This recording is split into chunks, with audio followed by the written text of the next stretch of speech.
بسم اللہ الرحمن الرحیم الحمد للہ الذی لا یبلغ مدحتہ القائلون ولا یحصی نعماءہ العادون ولا یعدی حقہ المجتہدون الذی لیس لصفتہ حد محدود ولا نعت موجود ولا وقت معدود ولا اجل ممدود فطر الخلائق بقدرته ونشر الرياح برحمته الصلاة والسلام على الرسول المسدد المصطفى العمجد المحمود الأحمد سیدنا و مولانا و مولا الکونین جد الحسن والحسین عانی ابو القاسم محمد اللہم صل علی محمد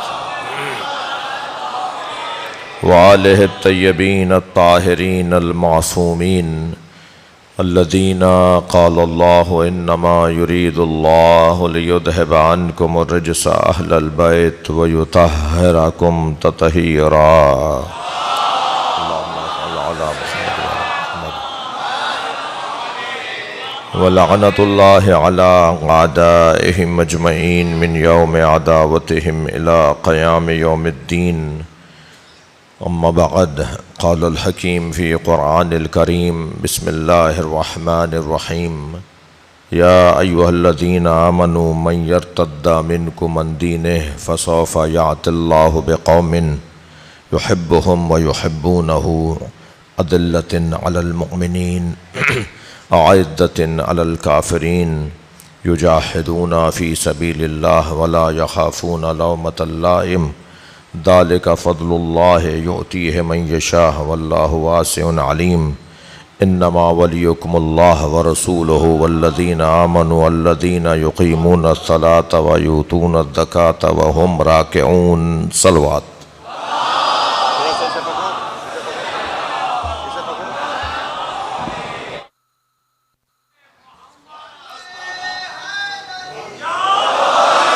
ایک اور بلند صلوات نبی کے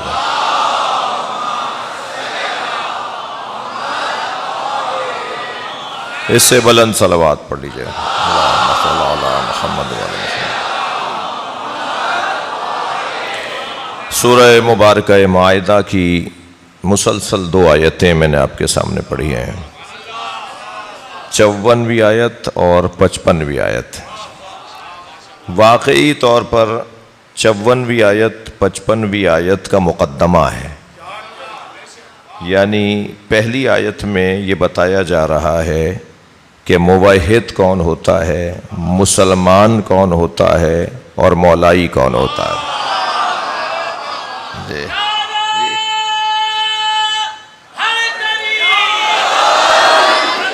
پہلی آیت میں بتایا جا رہا ہے کہ کسے ولایت الہیہ نصیب ہوتی ہے، کسے ولایت نبویہ حاصل ہوتی ہے اور کسے ولایت حیدریہ حاصل ہوتی ہے،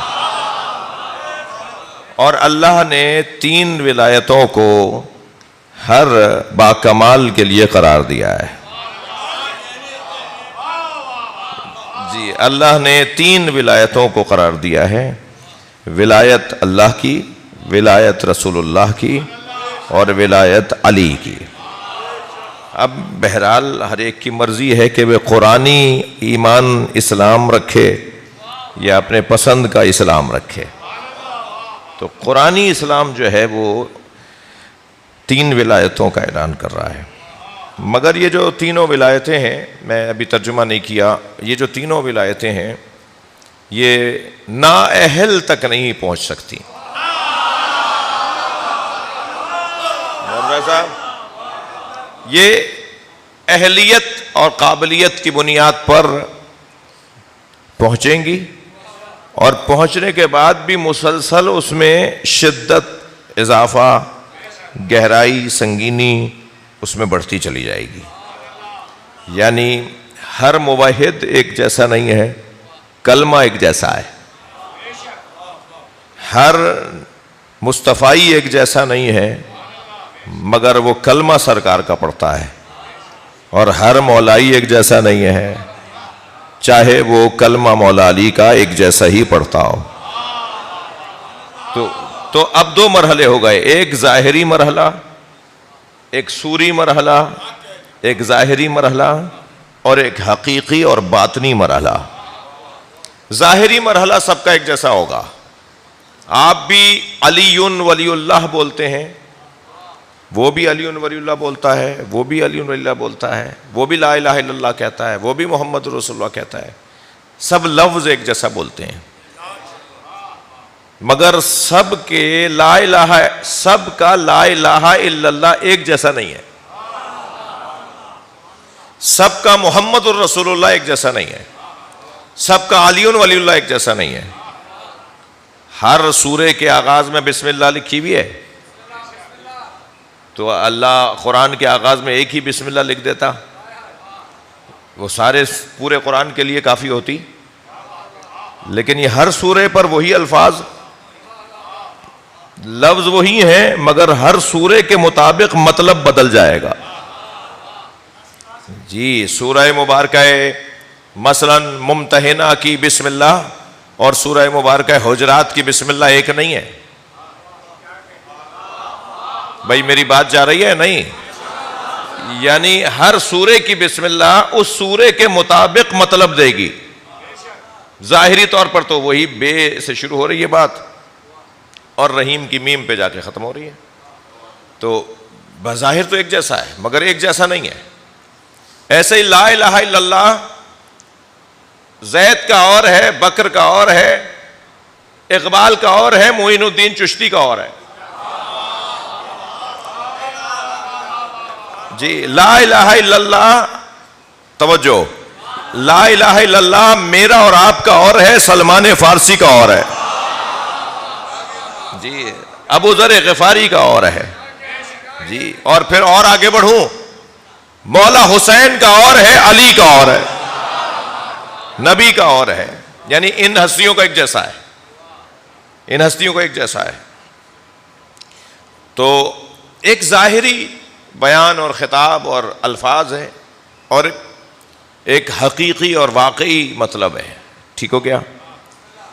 تو اب یہ تینوں ولایتیں، ترجمہ پہلے سن لیجئے، تھوڑا سا آپ کی توجہات میرے ساتھ ہیں،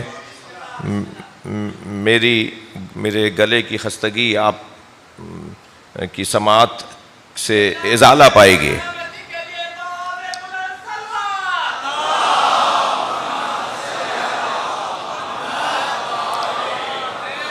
اب یہ محبت کرنے والوں کی محبت کو تو میں کچھ نہیں کر سکتا نا، آپ سب کی سلامتی کے لیے صلوات، اللہم صل علی محمد وآل محمد۔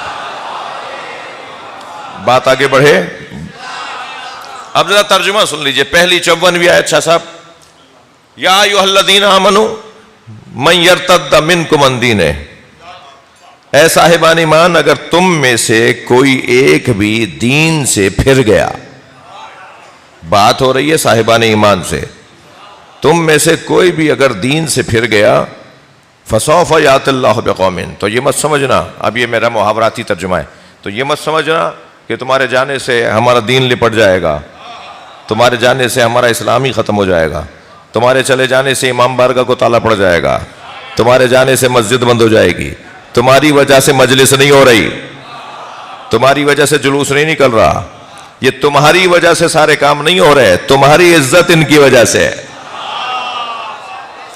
تمہارا مقام ان کی وجہ سے ہے۔ فسوف یأتی اللہ بقوم، اللہ پھر کسی اور کو لے آئے گا، اگر تم چھوڑ کر چلے گئے تو تمہارے جانے سے کوئی فرق نہیں پڑے گا۔ کیسا آئینہ دکھایا اللہ نے، بھائی صلوات پڑھ لیں محمد و آل محمد۔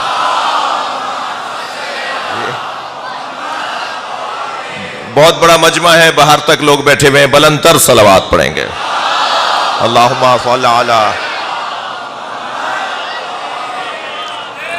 بات آگے بڑھے، اللہ آئینہ دکھا رہا ہے، خبردار اپنے قد میں رہو، اپنے ہولیے میں رہو، اپنے کپڑوں میں رہو، باہر مت نکلو، اپنی حدوں سے باہر نہ نکلو، اپنے آپ کو سب کا وڈیرا مت مانو، اپنے آپ کو سب کا چودھری مت مانو، بہت سارے لوگوں کے وجہ سے بڑی خدمتیں ہو رہی ہیں، اور کچھ لوگوں کو تو کل کے جاتے ہوئے آج ہی چلا جانا چاہیے، اس لیے کہ ان کی وجہ سے کام رک رہے ہیں۔ تو اب ہر آدمی اپنے آپ کو تولے کہ وہ کہاں کس لیے کیا کر رہا ہے۔ یہ قرآن نہیں ہوتا نا تو آپ ناراض ہو جاتے مجھ سے، باتیں تھوڑی سی ایسی ہو رہی ہیں۔ یہ قرآن ہے، یہ آیت ہے، اللہ کہہ رہا ہے فَسَوْفَ يَأْتِ اللَّهُ بِقَوْمٍ، پھر اللہ ایک اور قوم کو لے آئے گا، جاؤ گے تم ایک، آئے گی جمع، تم جیسوں کے جانے کا تو فائدہ ہی ہے، تم ایک جاؤ گے اللہ بہت ساروں کو بھیجے گا۔ تو اے صاحبان ایمان، کل کے جاتے ہوئے آج چلے جاؤ، اے صاحبان ایمان تمہارے جانے سے کوئی فرق نہیں پڑے گا۔ فَسَوْفَ يَأْتِ اللَّهُ بِقَوْمٍ، اللہ ایک اور قوم کو لے آئے گا جس کے اندر یہ 6 صفتیں پائی جائیں گی۔ اب یہ 6 صفتیں نہیں ہیں، 6 کلاسیں ہیں۔ یہ 6 کلاسوں سے گزرو تو اللہ کی ولایت سمجھ میں آئے، یہ 6 کلاسوں سے گزرو تو رسول اللہ کی ولایت سمجھ میں آئے، اور علی کی ولایت سمجھنے کے لیے تو سلمان کا مزاج بنانا پڑے گا۔ صلوات پڑھ لیں ذرا نبی کی ذات پر۔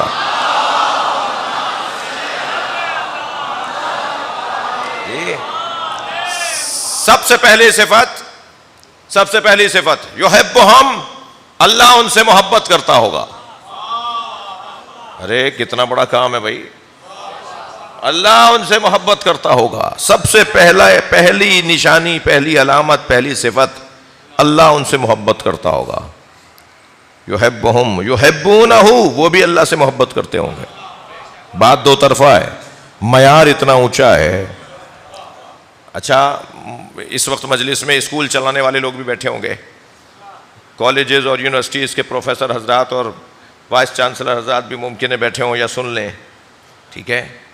اسکول کا جو ذمہ دار ہوتا ہے نا، وہ اتنا اونچا معیار رکھتا ہے، اسے اس سے فکر نہیں ہوتی کہ 1000 بچوں میں سے مثلاً 1000 کو پاس ہونا چاہیے، وہ پاس ہونے کو معیار قرار۔ میں بات ان کی کر رہا ہوں جو اسکول خدمت کے لیے چلا رہے ہیں، جو تعلیم کی خدمت میں کام کر رہے ہیں۔ وہ کہتا ہے کہ ان میں سے پھر مجھے ان چند لوگوں کو نکالنا ہے، یہ ماحول تو 1000 لوگوں کا ہے۔ جب کسی نے آیت اللہ خوئی سے پوچھا کہ جی نجف اشرف میں 5000 طالب علم ہیں، باقاعدہ پڑھنے والے تو 500 ہیں، یہ بھائی کلپ مت بنا لینا جی، طالب علم تو 5000 ہیں، باقاعدہ تو پڑھنے والے 500 ہیں۔ تو انہوں نے فرمایا کہ ان 5000 کی وجہ سے ہی تو یہ 500 پڑھتے ہیں جی، بہت سارے لوگوں میں سے کچھ نکلتے ہیں جی، بھیڑ میں سے کچھ لوگ منفرد ہوتے ہیں۔ مجمع میں کھو جانے والے اور ہیں، مجمع میں ممتاز ہو جانے والے اور ہیں۔ تو اب کس معیار کی ولایت تک پہنچنے کے لیے کس معیار کو اللہ نے قرار دیا ہے، ایک کلاس بتا رہا ہے اللہ، کلاس کیا ہوگی۔ سب سے پہلے یحبہم، اللہ ان سے محبت کرتا ہوگا۔ اللہ کی محبت کے تقاضے اور ہیں، اور بندے کی محبت کے تقاضے اور ہیں۔ اللہ کی، میں تفسیر میں جاؤں گا تو مجھے خوف ہو رہا ہے کہ بہت دیر پہلے ہی ہو چکی ہے۔ یحبہم، آپ ترجمہ سن لیجئے، کہیں میرا دیکھتا ہوں کہ کہاں مجھے رک جانا چاہیے تھوڑی دیر کے لیے۔ یحبہم، اللہ ان سے محبت کرتا ہو، یحبونہ، وہ بھی اللہ سے محبت کرتے ہوں گے۔ تیسری صفت کیا ہے؟ اذلۃ علی المؤمنین، وہ مومنین سے اکڑتے نہیں ہوں گے، مومنین سے لڑتے نہیں ہوں گے، وہ مومنین سے تکبر نہیں کریں گے۔ کیسا قاعدہ ہے؟ مومن رحماء بینہم، جن کی ایک صفت یہ ہے کہ وہ آپس میں رحیم ہے، آپس میں مہربان ہے۔ سارا زور، ساری طاقت، سارے پیسے، سارا بازو کا دم اپنوں پہ ہی نکالنا ہے۔ تم میں جرأت ہے تو جاؤ اسرائیل، جا کے یہودی سے لڑو، تم جا کر لڑو ان لوگوں سے کہ جو مسلمانوں کو پریشان کیے ہوئے ہیں، مگر نہیں ہے تو سارا زور اپنوں پہ نکالنا ہے، ساری لڑائیاں آپس میں ہی ہونی ہیں۔ یار میں عمومی بات کر رہا ہوں، آپ کو کوئی خفا نہ ہو میری بات سے، آپ کی تو بات ہی نہیں ہو رہی۔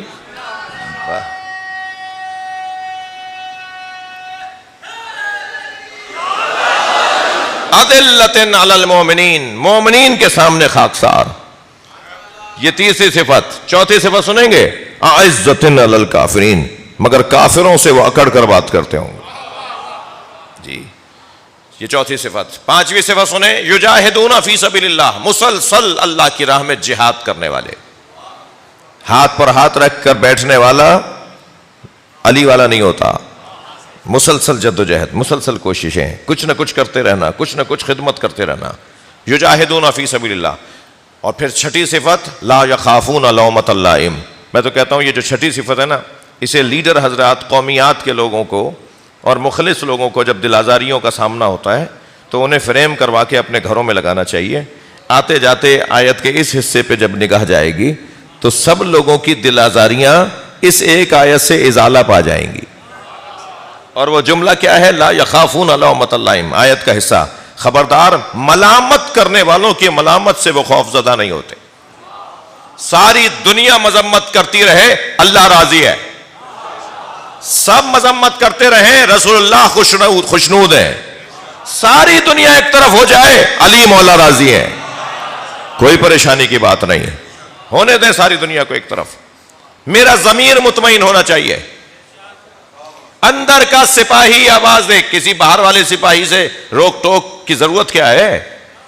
اندر سے آواز آئے کہ تم سچے ہو, تم صحیح ہو, تم حق پر ہو.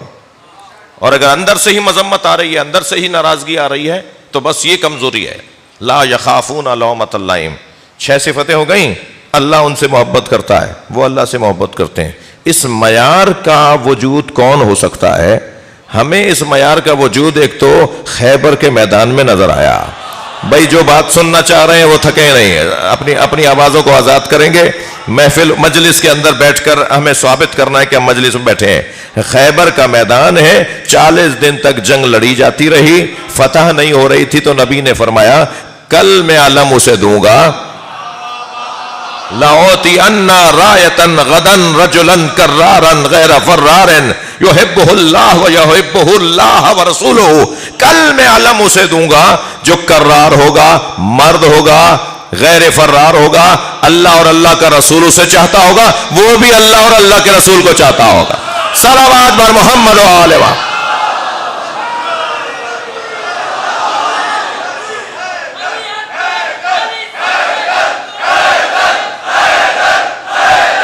ماشاءاللہ ماشاءاللہ. بلندتر صلوات نبی اور آل نبی پر. اللہم صل علی محمد و آل محمد.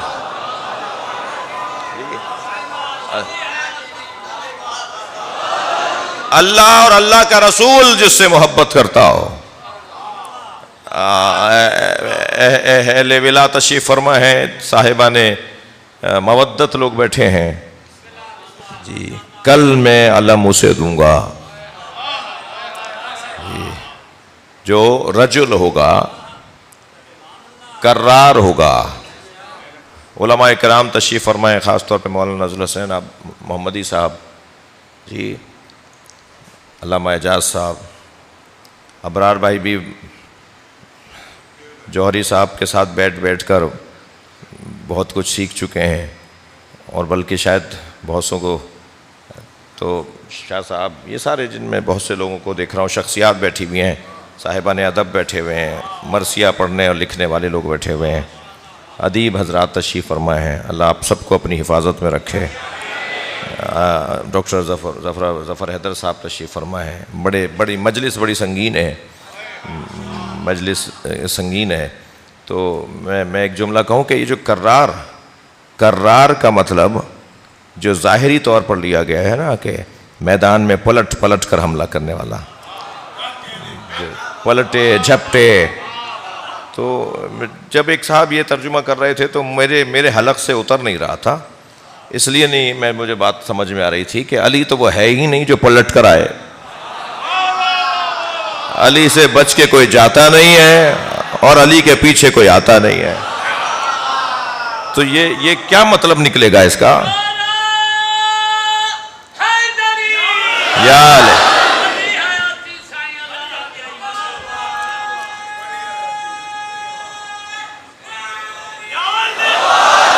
اس لیے کہ مولا علی علیہ السلام سے جب کسی نے پوچھا, مولا جب آپ میدان میں جاتے ہیں تو آپ پہلے کسے مارتے ہیں؟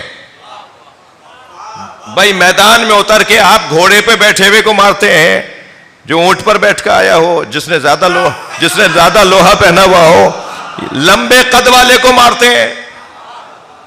کسے پہلے مارتے ہیں؟ مولا مسکرایا اور فرمایا سرداروں کو مارتا ہوں, مزدوروں کو نہیں مارتا.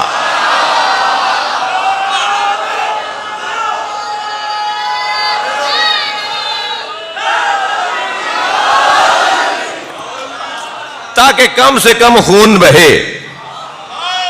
جی, سرداروں کو مارتا ہوں تاکہ کم سے کم خون بہے, مزدوروں کو نہیں مارتا. پھر اسی پوچھنے والے نے ہم پہ کرم کیا اور مولا سے پوچھ لیا, یا علی, ہم اگر میدان میں جنگ کے موقع پر جنگ گھمسان کی ہو اور ہمیں آپ سے بات کرنی ہو, آپ سے ملنا ہو, کوئی مشورہ کرنا ہو, کوئی رہنمائی لینی ہو, تو میدان میں آپ کہاں ملیں گے؟ تو حضرت میدان جنگ کے آداب سے آشنا لوگ جانتے ہیں کہ جنگ لشکر جو ہے وہ دستوں میں تقسیم ہوتا ہے. لشکر کا چہرہ علیحدہ ہوتا ہے, میمن علیحدہ ہوتا ہے, میسر علیحدہ ہوتا ہے, قلب لشکر یہ علیحدہ ہوتا ہے, اور لشکر کی پشت پناہ علیحدہ ہوتی ہے. یعنی لشکر جو میدان میں آ چکا ہوتا ہے اس کے علاوہ بھی ایک تعداد ہوتی ہے جو انہیں اس وقت بھیجا جاتا ہے کہ جس وقت میں ضرورت پڑ رہی ہوتی ہے. تو لشکر مختلف تقسیمات کا عنوان رکھتا ہے. تو پوچھنے والے نے پوچھا کہ مولا, جب ہم آپ سے میدان میں ملنا چاہیں تو آپ کہاں ملیں گے؟ تو حضرت نے فرمایا جہاں میں گھوڑے سے اترتا ہوں وہیں کھڑا رہتا ہوں, نہ میں کسی کے پیچھے بھاگتا ہوں اور نہ کوئی میرے پیچھے آ پاتا ہے. میں ایک ہی جگہ کھڑا ہو کر لڑتا رہتا ہوں, جو بھی سامنے آتا رہتا ہے میرا اس کا مقابلہ ہوتا رہتا ہے. اب پوچھنے والے نے اور احسان بڑھا دیا. اس نے کہا مولا, جب آپ کے سامنے آپ کا دشمن آتا ہے تو آپ کو کیسا لگتا ہے؟ فرمانے لگے مجھے اس پہ رحم آتا ہے, اس لیے کہ وہ مجھے دیکھ کر گھبراتا ہے, اور گھبرائے ہوئے کو مارنا علی کی صفت نہیں ہے. کیا کمال ہے. علی مولا میں ضدیں جمع تھیں, تھکے ہوئے تو نہیں ہیں آپ. علی مولا میں ضدیں جمع تھیں, جامع الازداد ذات علی کی.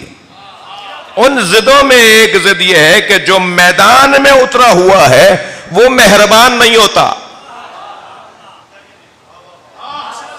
بھائی تھوڑا وہ گردن ہلا دینا, بات جائے تو. جو لڑنے گیا ہے, جو مارنے گیا ہے, جو سر اتارنے گیا ہے وہ مہربان نہیں ہوتا, اور جو سر اتارنے جاتا ہے وہ مہربان نہیں ہوتا, جو مہربان ہوتا ہے وہ سر اتارنے نہیں جاتا. رحمت للعالمین میدان میں اسی لیے تو نہیں جاتے تھے. سرکار کو اللہ نے کہا فقاتل المنافقین والمشرکین ولا تکلف علی نفسک ولا تکلف الا نفسک. خبردار اے میرے حبیب سنو, اللہ اپنے حبیب سے بات کر رہا ہے, اپنے نبی سے بات کر رہا ہے کہ قتل کریں, قاتل فعل امر, قتل کریں, ماریں مشرکوں اور منافقوں کو, اور یہ کام نہ کرے مگر آپ کا نفس کرے.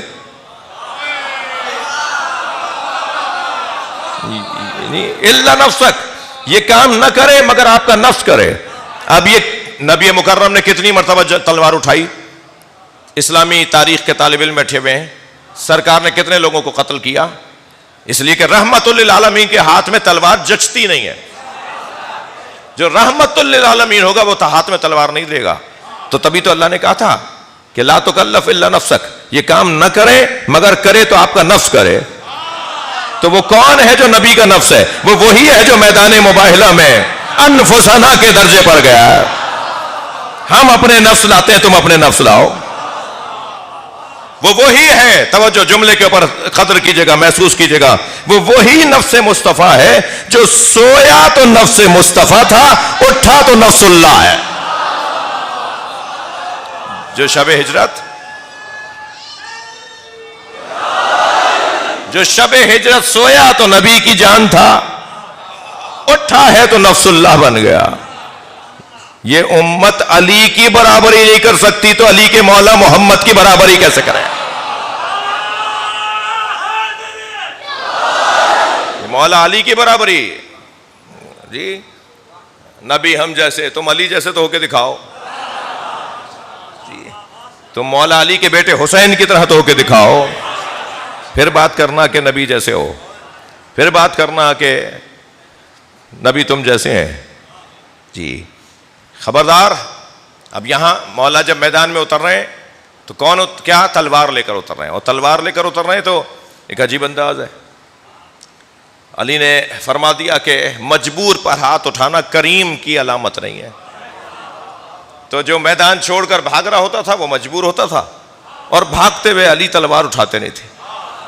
جانے دو ایسے، جانے دو، یہ میدان چھوڑ کے جا رہا ہے، یہ چھوڑ کے جانا ہی تو ہار ماننا ہے، اور جو ہار ماننا ہے اس سے لڑائی کیسی ہے؟ ہار مان لی، ختم ہو گئی بات. اور جس ذات کے اندر ضدیں جمع ہوں، مہربان ہے تو جنگجو نہیں ہے، جنگجو ہے تو مہربان نہیں ہے. ایسا ہی ہے. اب میدان میں اترے ہوئے میرے مولا سامنے والے کا جواب دیا، اس کی تلوار ٹوٹ گئی. تلوار جو ٹوٹی تو نہتے پہ علی ہاتھ نہیں اٹھاتے. علی مولا نے اپنی تلوار نیام میں رکھ لی، اپنے گھوڑے کو دلدل کو موڑ کے جانے لگے کہ ایک مرتبہ اسی کی آواز آئی، حبلی سیفک یا علی، یا علی اپنی تلوار مجھے دے دیں. علی مولا نے ایک لمحہ نہیں لگایا، اپنا گھوڑا موڑا، تلوار نکال کے اس کی طرف پھینک دی.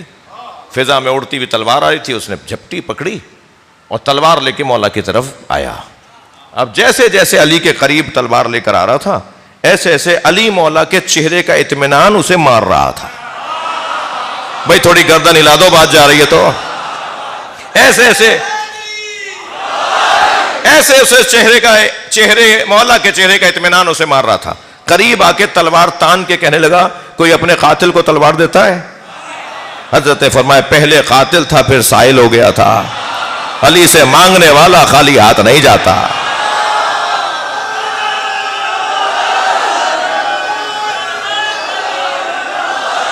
صلوات بر محمد و آل محمد.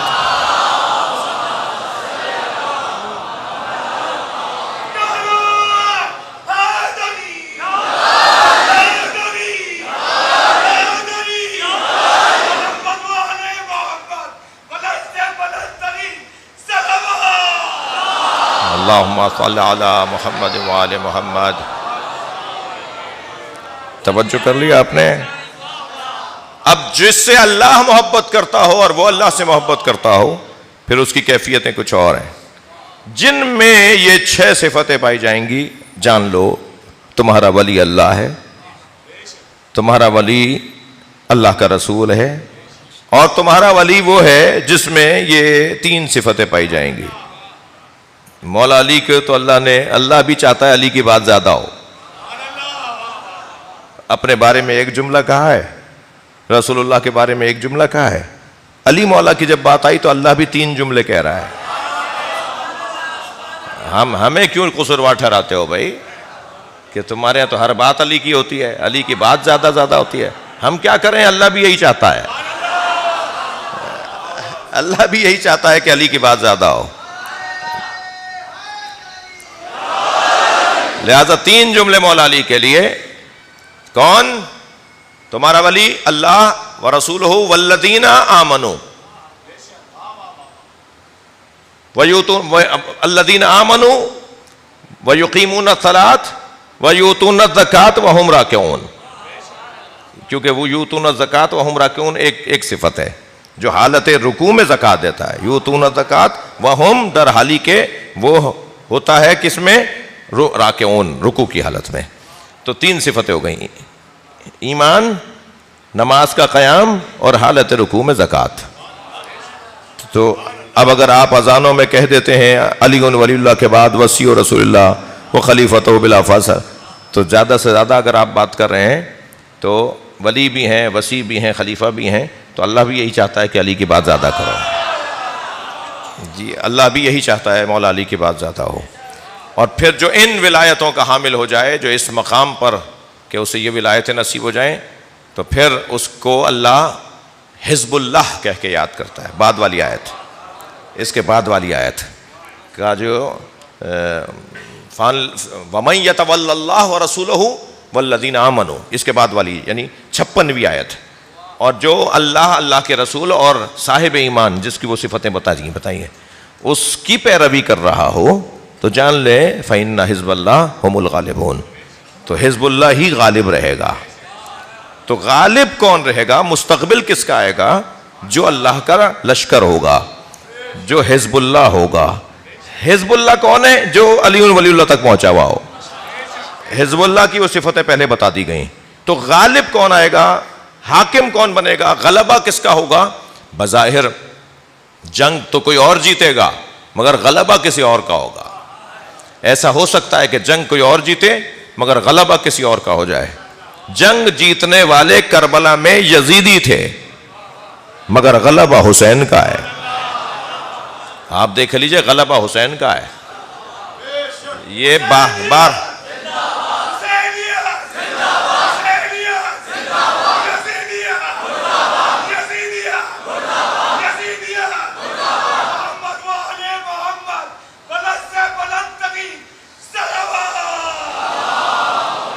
میں لفظوں کو بدل کے اگر یوں کہہ دوں کہ جنگ جیتنے کا مفہوم حسین نے بدل دیا. اب سے پہلے تلواروں والے جیتتے تھے, اب خون والا جیتے گا. اب سے پہلے مارنے والے جیتتے تھے, اب شہید ہونے والا جیتے گا. جی مفہوم فتح و نصرت کا, فتح و شکست کا مولا حسین نے تبدیل کر کے رکھ دیا. اب قیامت تک نظریے کی جیت کو جیت کہا جائے گا.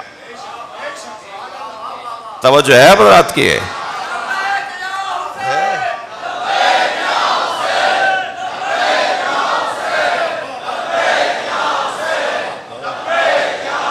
بھئی اگر نعرہ لگانا ہے تو پھر مل کر کریں, لبیک یا حسین,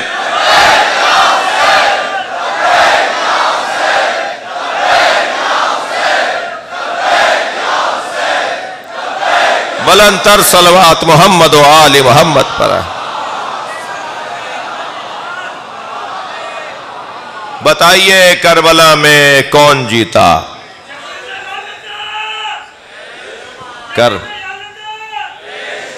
کربلا میں وہ جیتا جس نے کہہ دیا تھا مثلی لا یبایع مثلہ, مجھ جیسا اس جیسے کی بیعت نہیں کر سکتا. یزید سے حسین ایسے جیتے کہ خود یزید کا بیٹا اپنے باپ پر لعنت کر کے اترا. جی ایسے جیتے امام حسین.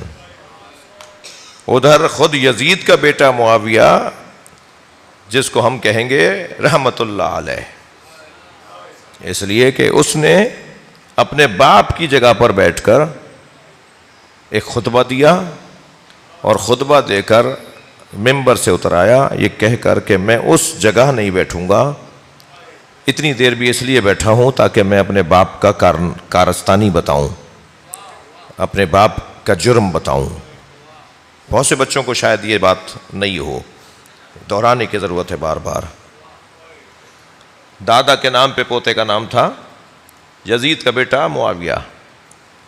وہ خطبہ دیتا ہے اور اپنے باپ کے جرم کا اعلان کرتا ہے کہ میرے باپ نے مارا ہے.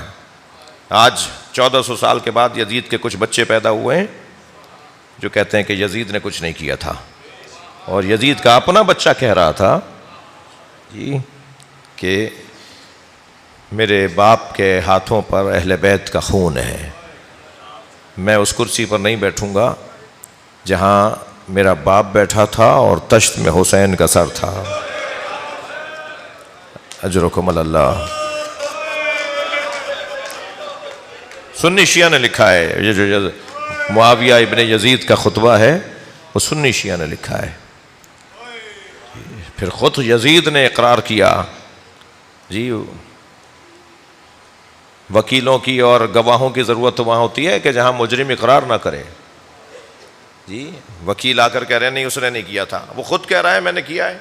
وہ خود کہہ رہا ہے لعبت بنو ہاشم بالملک فلا جاء خبر ولا وحی نزل لیت اشیاخ ببدر, کاش میرے بدر کے ماموں چاچا دادا ہوتے, دادا کا بھائی ہوتا, کاش میرے دادا کا بھائی اور میرا ماموں ہوتا. جی تو وہ دیکھتے کہ میں نے حسین سے اپنے بڑوں کا بدلہ لے لیا. وہ کہہ رہا ہے کرسی پر بیٹھ کر کے کوئی وحی نہیں, کوئی قرآن نہیں, کوئی فرشتہ نہیں, کوئی قرآن نہیں ہے, کوئی اللہ نہیں ہے. یہ بنی ہاشم نے ایک اعلان کیا اور ایک حکومت بنانے کا رستہ نکالا، اور آج میں نے ان کے خاندان کو مار دیا، اور آج 1400 سال کے بعد بڑے بڑے مفتیوں کو بھی یہ نہیں پتا، وہ بھی پھر آ کر کہتے ہیں کہ مجھ پر ثابت نہیں ہے۔ جس نے یزید کے پیچھے جا کر کھڑے ہونے کی بات کی ہے نا، تو لعنت اس سے پہلے ان پہ گئی ہے۔ لعنت سے مراد یہ والی بے شمار نہیں ہے، یہ تو آپ نے محبت کا اظہار کر دیا۔ لعنت کا مطلب ہے برکتوں کا اٹھنا۔ لعنت یہ جو ابھی آپ نے کہا، یہ تو سوری دکھانے والی اور سننے والی لعنت ہے۔ کچھ اثرات بھی ہیں لعنت کے، کچھ نتیجہ بھی ہے لعنت کا۔ ایسے ہی صلوات کا بھی کوئی نتیجہ ہے۔ جس کی زندگی میں برکت نہ ہو، اس کی زندگی میں لعنت ہے۔ برکت ہی اڑ جاتی ہے جو بھی اس گھرانے کی حمایت میں کھڑا ہو جاتا ہے، یعنی یزید اور یزید کے گھرانے کی حمایت میں، اہل بیت کے دشمنوں کی حمایت میں کھڑے ہونے والی کی زندگی سے برکت اڑ جاتی ہے۔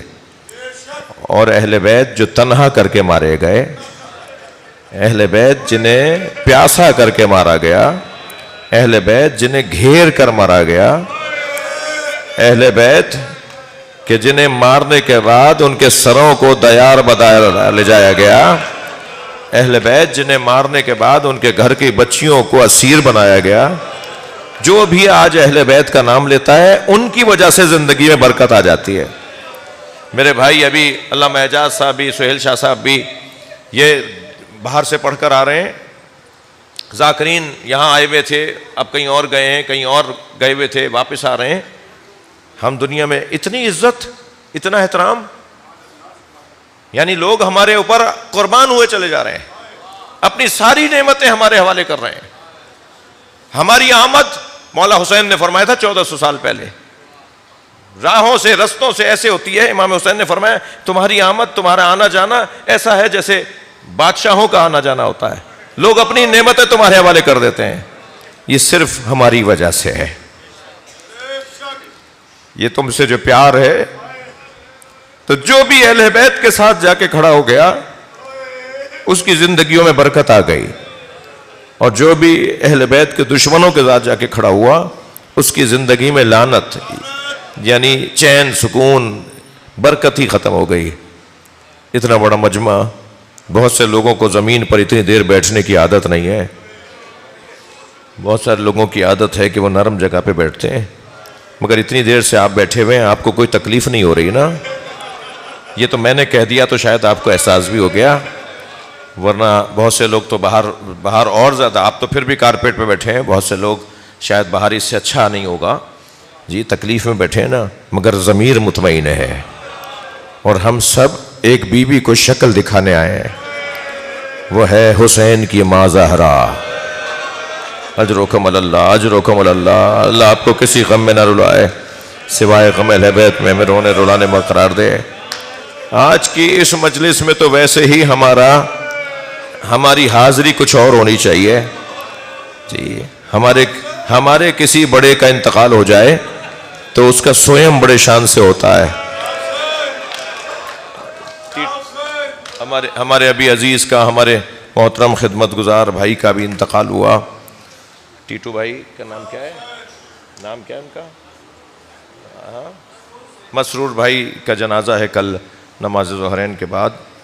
بہت خدمت گزار آدمی، کار خیر انجام دینے والا جی۔ ہمارے کسی عزیز کا انتقال، کسی ملنے والے کا انتقال ہو جائے تو سویم میں بن بلائے آتے ہیں۔ چہلم کا تو انتظار ہوتا ہے کہ پرچہ آئے گا، ہمیں بلایا جائے گا، ہمیں آگاہ کریں گے کہ چہلم کب ہے، مگر سویم میں کوئی انتظار نہیں کرتا کہ فون آئے، سویم میں بن بلائے آ جایا جاتا ہے۔ آج حسین کا سویم ہے، اجرکم اللہ۔ آج علی اکبر کا سویم ہے، آج حضرت عباس کا سویم ہے۔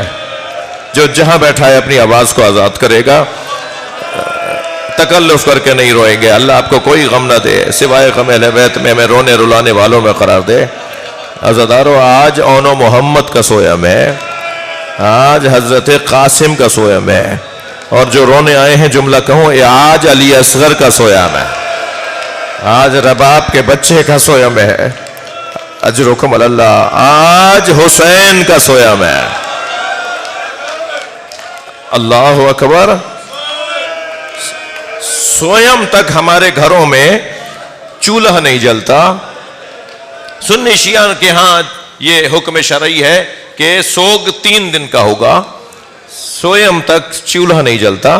عزیز و اقارب کھانا لے کر آتے ہیں, عزیز و اقارب کھانے دیتے ہیں, کھچڑی دیتے ہیں. اس گھر کے اندر چولہا نہیں جلتا. اس گھر کے غمزدہ لوگوں کو یہ نہیں ہوتا کہ تم کھانا پکاؤ. کہا نہیں, عزیز لے کر آئیں گے. سلام ہو حسین کی غربت. حسین کے سویم تک کوئی پانی پلانے والا نہیں تھا. ہاں, امام حسین کے سویم تک حسین کے بچوں کو تازیانے مارے گئے. اجرکم اللہ, اجرکم اللہ. امام حسین کے سویم کے دن کیا ہو رہا ہے؟ جناب زینب کو کوفے کے بازار میں داخل کیا جا رہا ہے. اجرکم اللہ, اجرکم اللہ. جو جہاں بیٹھا ہے اپنی آواز آزاد کرے گا. تیسرا دن تھا. بچے بھوک اور پیاس سے چہرے ان کے کملا گئے تھے. ایک چھوٹے بچے نے دوسرے بچے سے کہا مجھے بھوک لگ رہی ہے. چھت پہ کھڑی ہوئی ایک خاتون نے سن لیا کہ یہ جو اسیروں کا قافلہ جا رہا ہے ان میں جو بچے ہیں وہ بھوکے ہیں. تو اپنی کنیز کو کہا کہ جاؤ صدقے کی کھجوریں لے جاؤ اور نیت کر لو کہ تمہارا مالک میرا شوہر سفر پر گیا ہوا ہے, وہ ساتھ خیریت سے لوٹ آئے, اس کا صدقہ جا کے دے دو. جب وہ لے کر گئی نا کھجوریں, تو ایک بچے نے ہاتھ ہی بڑھایا تھا کہ جناب زینب کی دور سے آواز آئی الصدقۃ علینا حرام. صدقہ ہم پہ حرام ہے. اس بچے نے کھجور کو ہاتھ نہیں لگایا, مگر وہ خاتون جو سن رہی تھی, جو کھڑی دیکھ رہی تھی, وہ نیچے اتر کر آئی اور جناب زینب کے پاس آ کر کہنے لگی بی بی صدقہ تو اہل بیت پہ حرام ہے. اجرکم اللہ, اجرکم اللہ. اللہ آپ کو کسی غم میں نہ رلائے. بی بی صدقہ تو اہل بیت پہ حرام ہے. آپ کون ہیں جو کہہ رہی ہیں کہ صدقہ ہم پر حرام ہے؟ ایسے میں اگر کوئی جاننے والا مل جائے, غربت میں اگر کوئی جاننے والا مل جائے نا, تو دل کرتا ہے اسے لپٹ کے روئے. جب کوئی پریشانی ہو اور کوئی آشنا مل جائے تو دل کرتا ہے اسے لپٹ کے رویا جائے. جیسے ہی اس نے کہا نا صدقہ تو اہل بیت پہ حرام ہے, تو جناب زینب کی آواز آئی تو اہل بیت کو پہچانتی ہے؟ کہنے لگی اہل بیت کے فرد فرید کو حسین کہتے ہیں. میری بیوی نے فرمایا حسین کی بہن کو جانتی ہے؟ تو 2 قدم آ کے کہنے لگی بازار نہ ہوتا تو نام بتاتی. اجرکم اللہ, اجرکم اللہ. اللہ آپ کو کوئی غم نہ دے. میں نے حسین کی بہن سے قرآن پڑھا ہے, میں نے حسین کی بہن سے تفسیر قرآن پڑھی ہے. بس یہ جملہ کہا, جناب زینب کی آواز آئی ام حبیبہ پہچان, یہ تیرے سامنے زینب کھڑی ہے. ہاتھ پیر کانپنے لگے, مولا حسین کہاں ہے؟ کہ وہ جو نیزے کی انی پر سر ہے وہ حسین کا ہے, وہ علی اکبر ہے, وہ قاسم ہے. اجرکم اللہ. بہت گریہ ہو گیا, مجلس ہو گئی, مگر آپ ایک منزل اور میرے ساتھ آگے آ جائیے. یوں تو مجلس مکمل ہو گئی, گریہ اس سے زیادہ مولا قبول فرمائے آپ سے. آپ کا یہ رونا, آپ کی آوازیں, آپ کی آنکھوں میں آنسو, یہ بڑا کام آئیں گے قبر کے اندر. یہ قبر میں بڑا کام آئیں گے. اجرکم اللہ. جی 3 دن تک جس کا لاشا دھوپ میں رہا ہو,